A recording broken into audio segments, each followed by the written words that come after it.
Good morning student. मैं Geetika Madhuban public senior secondary school से geography Hindi medium की क्लास आपकी। आज अपन प्राकृतिक वनस्पति वाला लेसन पढ़ेंगे। चैप्टर 5 भौतिक पर्यावरण में आपका चैप्टर 4 जलवायु, जो कि कट हो चुका है आपके 11th के अभी टॉपिक्स में से।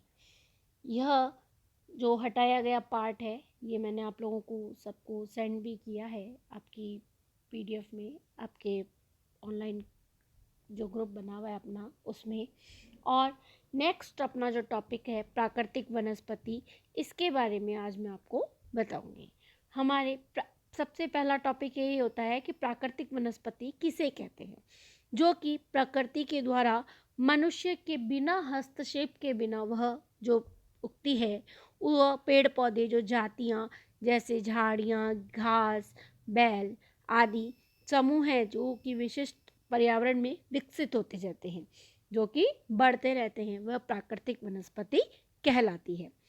वनस्पति जगत का शब्द से अर्थ है कि हमारे भौगोलिक प्रदेश के अंतर्गत जो भी पेड़ पौधे व जातियाँ, जो झाड़ियाँ हैं, जो कि वनस्पति जात कहलाती है।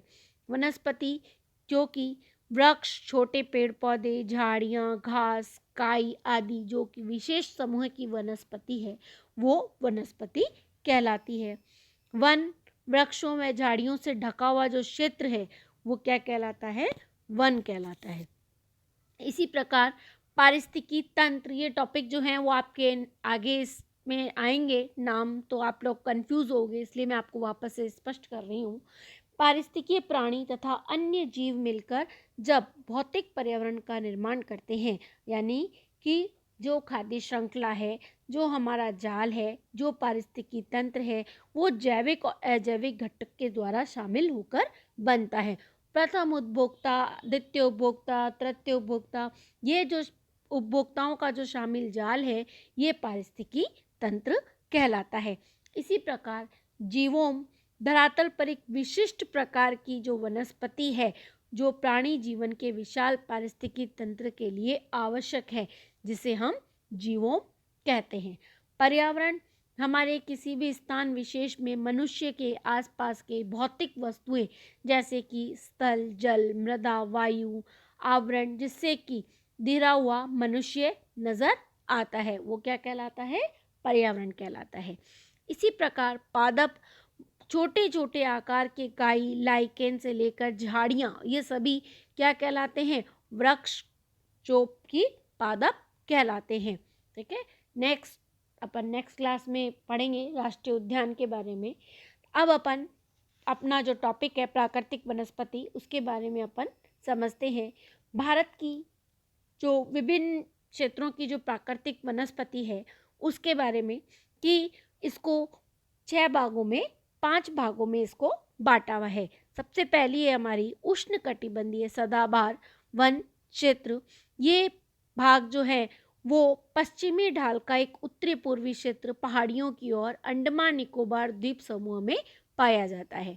इसका जो भाग है वो भारत के इसके उष्णकटिबंधीय सदाबहार वन, जिसको अपन बोलते हैं, यह सदाबहार वन व इन क्षेत्रों में अंडमान निकोबार द्वीप समूह और पश्चिमी भाग, ठीक है, इन क्षेत्रों में यह भाग पाया जाता है।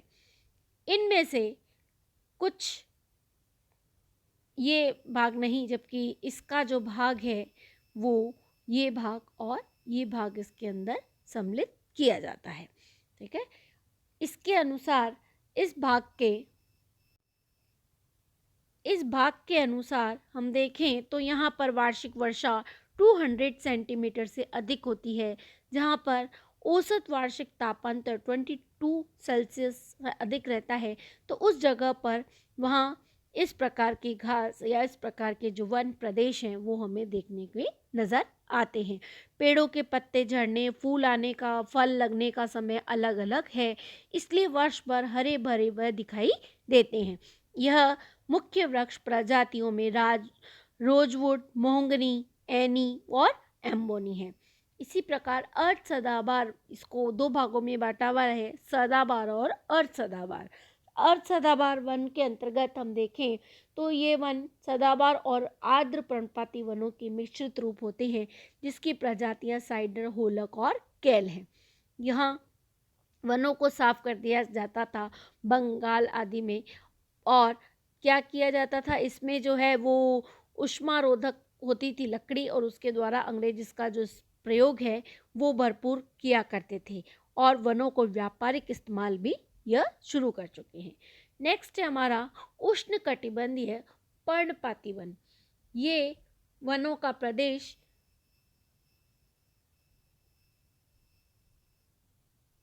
उष्णकटिबंधीय पर्णपाती वनों का जो प्रदेश है, ये जो हमें भाग नजर आ रहा है, ये वाला, इसके अंदर वाला जो भाग है, ये सारा भाग उष्ण पर्णपातीय वन का भाग है। इस वन के जो प्रदेश है वो बहुयात है, ये मानसून वन भी इनको कहा जाता है। ये वन के क्षेत्र जहाँ पर वार्षिक वर्षा 70 से लेकर 200 सेंटीमीटर तक होती है। यहाँ पर जल की उपलब्धता में वनों में आर्द्र व शुष्क पर्णपाती वनों में विभाजित किया जाता है इनको। ये वन ग्रीष्म ऋतु में 6 से 8 सप्ताह के लिए अपनी पत्तियां गिरा देते हैं, और इन वनों के जो भाग हैं, इस प्रकार की वनस्पति 100 से 200 सेंटीमीटर की वार्षिक वर्षा वाले क्षेत्रों में पाई जाती हैं। यह झारखंड, पश्चिमी उड़ीसा, छत्तीसगढ़, गिरिपथ आदि पूर्वी ढालों में पाए जाते हैं। इनके जो मुख्य वृक्ष हैं वो शीशम, बैत, बांस, कुसुम, अर्जुन, शहतूत, ये व्यापारिक महत्व वाले प्रजाति है। इसी का ही दूसरा जो भाग है वो शुष्क पर्णपाती वन, जो कि 70 से 100 सेंटीमीटर वार्षिक वर्षा वाले क्षेत्रों में पाए जाते हैं। ये प्रायद्वीपीय पठार के ऐसे वर्षा वाले क्षेत्र हैं जो कि उत्तर प्रदेश और बिहार के मैदानों में पाए जाते हैं। मुख्य वृक्ष, इन वृक्षों के जो भाग हैं उनमें से सागवान, साल, पीपल, नीम, शीशम, बबूल, कीकर, सिरस, आम और महुआ वृक्ष है। इनमें से यहाँ पर पशुचारण भी होता है, और यहाँ भाग जो कृषि कार्य के लिए भी ये प्रयोग में लिए जाते हैं ये प्रदेश। नेक्स्ट है हमारा उष्णकटिबंधीय कांटेदार वन। इन वनों में के जो भाग हैं उनमें इन वनों के भागों के अंतर्गत ये वाला भाग इसमें शामिल किया जाता है। इनको उत्तरी पश्चिमी भाग में पाए जाते हैं। उत्तर का पश्चिमी भाग, जिसमें से गुजरात, राजस्थान, छत्तीसगढ़ का भाग, मध्य प्रदेश का कुछ भाग और उत्तर प्रदेश, हरियाणा, अर्धशुष्क प्रदेश में लिया शामिल है। इसके अंदर जो वृक्ष मिलते हैं वो अकासिया, खजूर, यूफोरबिया, नागफनी आदि इसके प्रजातियां हैं। इनकी जड़ें जो होती है वो काफ़ी लंबी होती हैं और पतली होती हैं। ये एक तरफ से चिकने और एक तरफ से खुरदुरे व मोटी छाल वाले होते हैं। इनकी जो पत्तियां होती हैं वह छोटी होती है, वाष्पीकरण कम से कम हो सके इसलिए, और झाड़ियां जो कटीले पादप भी इनमें पाए जाते हैं। नेक्स्ट है हमारा पर्वतीय वन।